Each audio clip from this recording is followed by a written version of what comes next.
சைரா, என் உயிரின் உயிரானவர்களே, அற்புதங்கள் நடக்குமா அப்படின்னு கடவுளை வணங்க வேண்டாம்.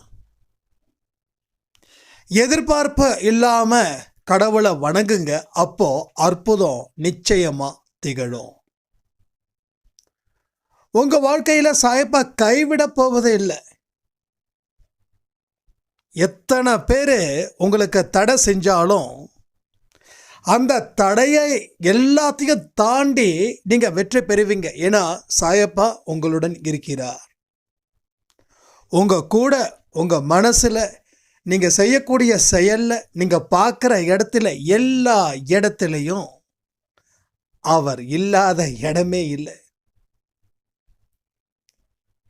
மனிதர்கள் மூலமா இருக்காரு, உயிரினங்கள் மூலமா இருக்காரு, பொருள்கள் மூலமா இருக்காரு, காட்சிகள் எங்கெங்கெல்லாம் இருக்கோ அங்க எல்லாம் அவர் இருக்கிறார். இப்ப கூட ஒன்றும் இல்லை, ஜஸ்ட்டு நீங்க ஒரு 5 நிமிஷம் கண்ணை சிமெண்டாம ஒரு இடத்துல பாருங்க. அந்த இடத்துல அவர் நிச்சயமா ஒரு காட்சி அழிச்சிட்டு போவார். ட்ரை பண்ணி பாருங்க. மனசுல இருக்கக்கூடிய சாயப்பா நிச்சயமா வெளியில வருவார், காட்சி அளிப்பார். 100க்கு 100 செய்யுங்க, நம்பிக்கையோட செய்யுங்க. இந்த பதிவை முடிஞ்சதுக்கு அப்புறம் ஜஸ்ட் 5 நிமிஷம் கண்ணை சிமிண்டாம பாருங்க. பல பல போஸில் அவர் காட்சி அளிப்பார். ஏன்னா அவர் உங்ககிட்ட இருக்காரு.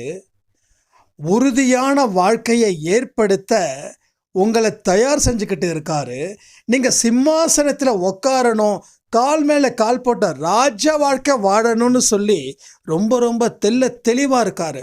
ஆனால் நாம் என்ன பண்ணிகிட்ருக்கோம், அதெல்லாம் வேண்டாம் அப்படின்னு ஒதுக்கி தள்ளுறோம். அவர் கொடுக்குற வாழ்க்கையை ஒதுக்கி தள்ளுறோம். அப்போ அவருக்கு உங்கள் மேலே கோபம் வருமா வராதா? கோபம் நிச்சயமாக வரும். சொன்ன சொல்ல நீங்கள் காப்பாற்றினா ராஜா வாழ்க்கை உங்களுக்கு நடக்கும். யார் சொன்ன சொல்ல? நீங்கள் சொன்ன சொல்ல. உங்களுக்குள்ளே நீங்கள் என்னென்னலாம் சொல்லியிருக்கீங்களோ அத்தனையும் திரும்ப அழுத்தம் திருத்தமாக சொல்லி பாருங்க. அதை 100% நிறைவேற்றி காட்டுங்க. நிறைவேற்றினீங்கன்னா உங்கள் வாழ்க்கை ராஜ கம்பீரத்தோட, எப்படி ராஜ கம்பீரத்தோட வாழ முடியும், வளம் வர முடியும். ஒரு ராஜா வாழ்க்கை எப்படி இருக்கும்? ராஜா வாழ்க்கை எப்படி இருக்கும் யோசிச்சு பாருங்க. அப்படிப்பட்ட வாழ்க்கை இங்க. அந்த தகுதி உங்க எல்லோருக்கும் இருக்குதுன்றது தான் உண்மை. உங்களை பற்றி பல பேர் கிண்டல் கேலி பண்ணுவாங்க. ஏன்னா அவங்க தொழில் அப்படி. அவங்களுக்கு அதெல்லாம் செஞ்சாதான் ஜீரணமாகுதான், அதெல்லாம் செஞ்சாதான் அவங்களுக்கு நோய் இல்லாமல் இருக்குது, அதெல்லாம் செய்கிறதால தான் அவங்களுக்கு ஸ்ட்ரெஸ்ஸு கம்மியாகுது. சில பேரை நீங்கள் பார்க்கலாம், ஏதாவது சொல்லிக்கிட்டே இருப்பாங்க.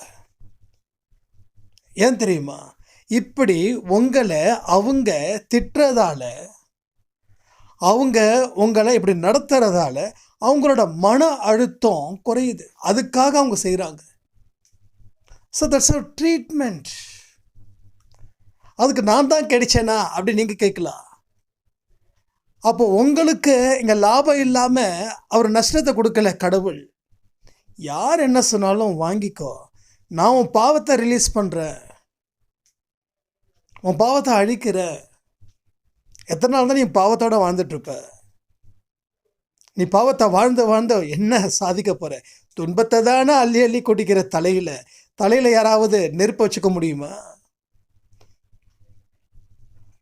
நெருப்பை வச்சா எரியும், தக்குன்னு எரியும். ஸோ அது நமக்கு தேவையில்லை.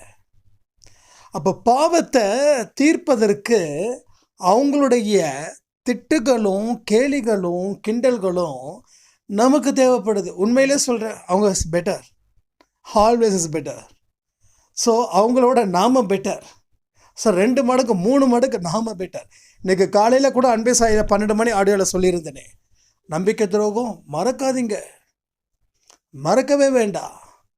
ஏன்னா இன்னொருத்தர் நமக்கு துரோகம் செய்யாமல் இருக்கிறதுக்கு அந்த பாடம் நமக்கு தேவை. ஒவ்வொரு துரோகத்திலையும் நம்ம வாழ்க்கை வீணாகுது தானே, மன உளைச்சலுக்கு ஆளாகிறோம் தானே.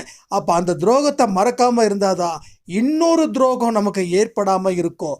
வாழ்நாள் முழுவதும் நாம் எச்சரிக்கையோடு இருக்கணும்னா பழைய பதிவுகள் நமக்கு முக்கியம், நமக்கு வரலாறு முக்கியம். எப்படியோ அதே போல் நம்ம வாழ்க்கையில் விழுந்த இடம் இருக்கே, அந்த இடம் முக்கியம்.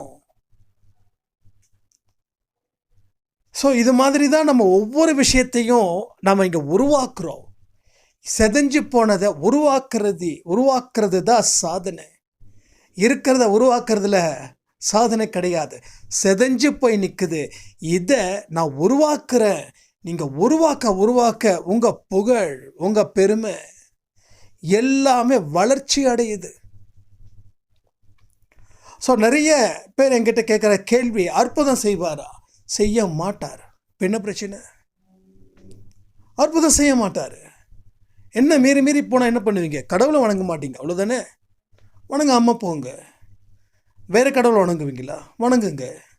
சாய்ப்பா என்ன தண்டனையை கொடுக்க போகிறாரு? ஸோ அற்புதம் செய்யறதுக்காக நான் வணங்குறேன்னா அற்புதம் வாழ்க்கையில் நடக்காதுன்றதையும் நான் தெளிவாக சொல்லிக்கிறேன். உங்கள் வேலை, உங்கள் கடமை, உங்கள் முயற்சி, உங்கள் உழைப்பு, உங்கள் சகிப்புத்தன்மை. இப்போது சாய்ப்பா சொன்னார் அன்னைக்கு, நம்பிக்கை பொறுமை. சகிப்புத்தன்மை பற்றி அவர் பேசலை, ஆனால் இப்போது சகிப்புத்தன்மை ரொம்ப முக்கியமாக இருக்குது. இங்கே நிறைய பேருக்கு நம்பிக்கை இருக்குது, பொறுமை இருக்குது, ஆனால் எங்கே சகிப்புத்தன்மை இல்லாத இடத்துல பொறுமையை மீறுறோம். ஸோ சகிப்புத்தன்மையும் நமக்கு முக்கியமான ஒரு விஷயமா இருக்குது. மற்றவங்க சொல்கிறதெல்லாம் பெருசுப்படுத்தலை. என் வாழ்க்கை நல்லா இருக்கும், நான் நல்லா இருப்பேன், என்னை சுற்றி இருக்கிறவங்க நல்லா இருப்பாங்க, கடவுள் என்னை வாழ வைப்பாருன்னு அசால்ட்டாக பேசுகிறேன் பாருங்க. அந்த அசால்ட்டு தான் நம்ம யாருன்னு காட்ட வேண்டிய ஒரு இடம். அது சும்மா பேரளவுக்கு சொல்லக்கூடாது, அந்த அனுபவத்தை உணர்ந்து சொல்லணும். எல்லாமே நமக்கு நல்லபடியாக நடக்கும். நடக்காதது அப்படின்றது எதுவுமே இந்த மண்ணில் இல்லை. ஸோ இதை எல்லாமே நாம் ரொம்ப தெளிவாக புரிஞ்சுக்கணும். வாழ்க்கையில் மிகப்பெரிய வசந்தத்தை நாம் தொடக்கூடிய காலம் வெகு விரைவில். அதற்கு உண்டான அத்தனை ஆயத்த பணிகளையும் நாம் இங்கே செஞ்சிட்ருக்கோன்னு சொல்லி இந்த பதிவை நான் முடிக்கிறேன். ஜெய் சாய்ராம்.